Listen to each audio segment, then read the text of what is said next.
সিলেটের বিশ্বনাথ উপজেলার স্কুল ছাত্র সুমেল হত্যা মামলায় ৮ আসামিকে ফাঁসির আদেশ দিয়েছে আদালত।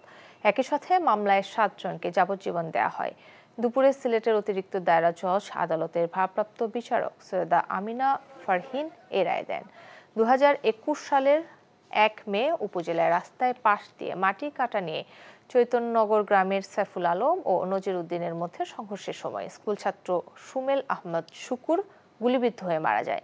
এ ঘটনায় ৩ মে নিহতের চাচা ইব্রাহিম আলী বাদী হয়ে হত্যা মামলা দায়ের করেন। এদিকে দুপুরে পিরোজপুরে হত্যা মামলায় ৩ জনকে যাবজ্জীবন কারাদণ্ড দিয়েছে আদালত। দুপুরে জেলা ও দায়রা জজ মোহাম্মদ মুজিবুর রহমান এই আদেশ দেন।